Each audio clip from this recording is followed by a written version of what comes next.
Olá, dando continuidade ao tema Educação à Distância, no período da Escola Nova, vamos lembrar o que disse Anísio Teixeira em seu discurso intitulado Bases para a Programação da Educação Primária no Brasil. Sinto-me satisfeito hoje de falar a economistas. Aos economistas compete, com efeito, ajudar os educadores a organizar e programar devidamente o sistema educacional. Principiei em 1929 na Universidade de Colômbia, no primeiro curso que ali se ministrou sobre a economia da educação. O professor Clark nos deu então, em sua primeira aula, uma definição de educação que guardo até hoje e a qual sempre aludo para convencer certos espíritos de que a educação não é apenas um processo de formação e aperfeiçoamento do homem, mas o processo econômico de desenvolver o capital humano da sociedade. A definição que o professor Clark nos deu em 1929 era de que a educação intencional, ou seja, a educação escolar, é o processo pelo qual se distribui adequadamente os homens pelas diferentes ocupações da sociedade. A educação escolar, dizia ele, é o processo pelo qual a população se distribui pelos diferentes ramos do trabalho diversificado da sociedade moderna. Anísio Teixeira, em seu livro publicado em 1935, Educação para a Democracia, também disse e escreveu que, considerada a educação nos seus objetivos presentes, ela importa em um plano de redistribuição dos homens pelas ocupações. A sua função é prepará-los para a aquisição de conhecimento e práticas de natureza técnica, para os divertidíssimos tipos de trabalho da vida atual. Nem sempre, entretanto, foram assim as escolas, laboratórios e oficinas.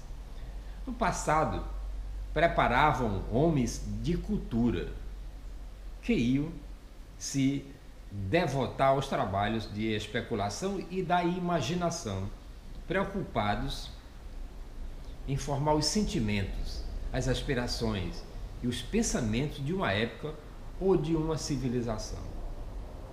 Desapareceu, por acaso, esta função da escola?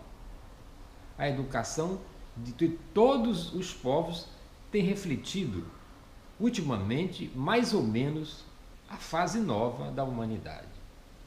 Foram revistos programas e cursos, tudo entrou na evolução dos nossos dias, dentro de grande variedade de técnicas da vida moderna, há lugar para a cultura de alguns que se dedicam à filosofia, à literatura, às artes. Apenas enquanto no passado, outrora, não era a formação universal do homem culto, hoje esta representa estritamente uma das muitas especialidades a que se podem dedicar os homens. De mil maneiras, um homem hoje consegue ser culto. Todo mundo, com a cultura econômica e científica de nossos dias. A vida já não é governada pelos velhos índices de intelectualidade herdados da Idade Média, quando apenas se cogitava se preparar os poucos privilegiados que chegavam até a escola para as delícias de consumir e apreciar a vida literariamente. Hoje, todos têm que produzir. Técnicas científicas e industriais sobrepuseram-se ao encantamento da vida do espírito. Passado a sofreguidão da conquista do novo estado de coisas, vai-se chegando, entretanto, às idealizações que nos darão também o lado imaginativo e poético da nova civilização. Esta nova cultura virá do amadurecimento da ordem de coisas que vai se implantando. Será a nova civilização tomada consciente, interpretada e formulada em uma filosofia, uma arte e, quem sabe, uma nova religião. A técnica terá se identificado, então, com uma verdadeira cultura e desaparecerá o dissídio atual entre a cultura e a técnica. Mas no Brasil, todos estes aspectos de luta entre as duas culturas são apagadas ou disfarçadas na própria inconsciência da educação racional.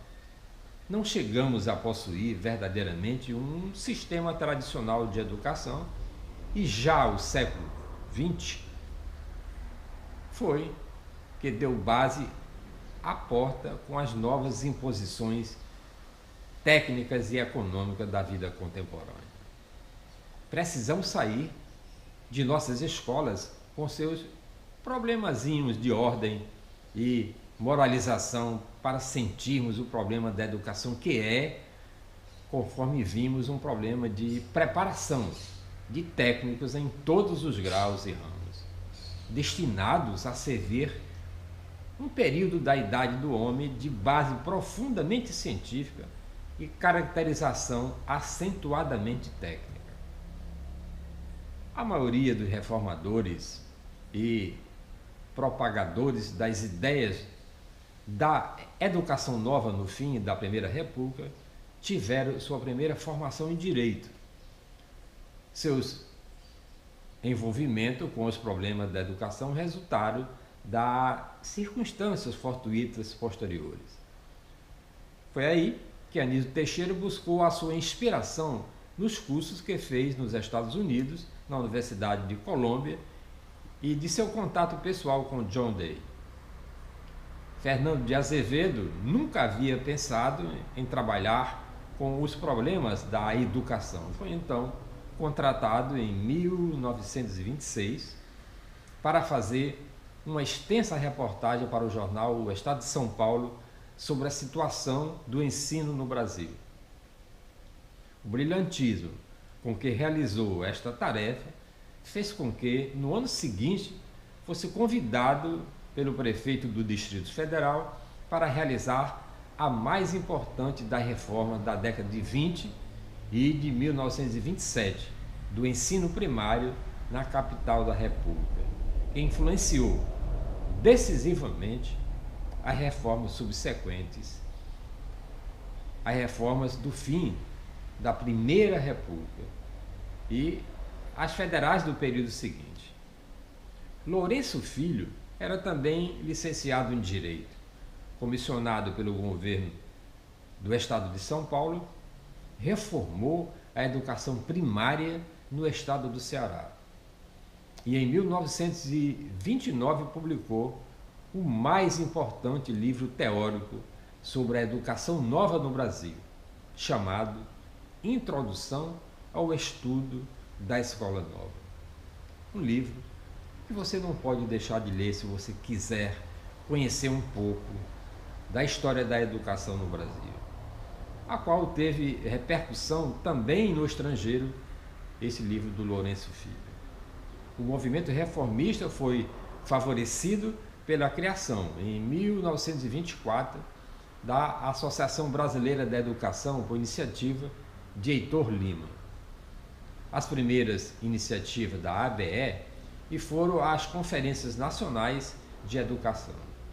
Já no fim do Império, conforme vimos, tinha sido programado um primeiro Congresso Nacional de Educação no Brasil, do qual, embora não tenha chegado a concretizar-se, existe a coleção dos trabalhos que iriam ser apresentados.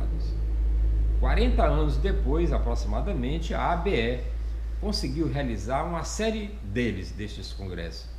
Em 1927, em Curitiba, em 1928, em Belo Horizonte, em 1929, em São Paulo, no quarto, em 1931, recebeu-se uma solicitação do presidente da República em tomo para que houvesse a elaboração de diretrizes para uma política nacional de educação, mas a polêmica foi tão violenta que não foi possível atender ao pedido. 26 educadores, entretanto, todos, os quais todos presentes àquela conferência, decidiram redigir um documento neste sentido. Daí, tendo surgido em 1932 o texto do Manifesto dos Pioneiros da Educação Nova, redigido por Fernando de Azevedo e assinado por 26 educadores famosos. Neste documento, partindo sempre de um modo explícito da história dos princípios aqui exposto, considera-se a educação como uma função essencialmente pública. Pede-se a unificação do Sistema Nacional de Ensino, assim como a laicidade, a gratuidade e a obrigatoriedade da instrução no Brasil. Discute-se o problema da universidade e dos erros de concepção envolvidos com o seu papel e o problema da formação dos professores, dentre outros. Uma abordagem mais detalhada do conteúdo do manifesto, bastante complexo, porém não pertence ao período da Primeira República e, menos ainda, o estudo de suas consequências. Mas o documento deve aqui ser citado, pois ele foi preparado pelos fatos e pelas ideias desenvolvidas durante a Primeira República. Foi como que um dos desfechos dos mesmos. Outro importante desfecho, renovador, surgiu em decorrência ou em paralelo com as reformas estaduais, das conferências nacionais, da ABE e do desempenho a nível técnico dos educadores daquela época.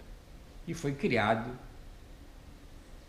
o primeiro Ministério da Educação no Brasil, pelo governo de Getúlio Vargas, em 1930.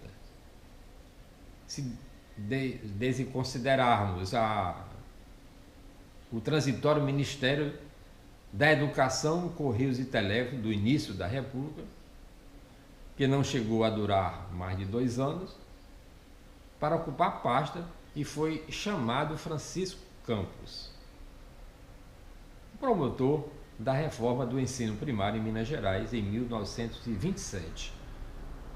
Como primeiro-ministro da Educação no Brasil, Francisco Campos pôde, pela primeira vez, impor uma reforma a nível de todo o território nacional. A análise da reforma de Francisco Campos, entretanto, também não cai dentro dos objetivos deste curso de educação à distância de 4ª geração. Quanto ao ensino superior, durante a Primeira República foram fundados, além das escolas de nível superior, que já existiam desde a época imperial, 2 escolas de direito no Rio de Janeiro e na Bahia. Em Minas Gerais, em Fortaleza, no Pará, uma faculdade de direito em cada um destes lugares. Foram fundadas também a Escola Politécnica de Engenharia e a Escola de Engenharia Marquesim, ambos em São Paulo. Em Piracicaba, a Escola Superior de Agricultura e em São Paulo, a Escola de Medicina.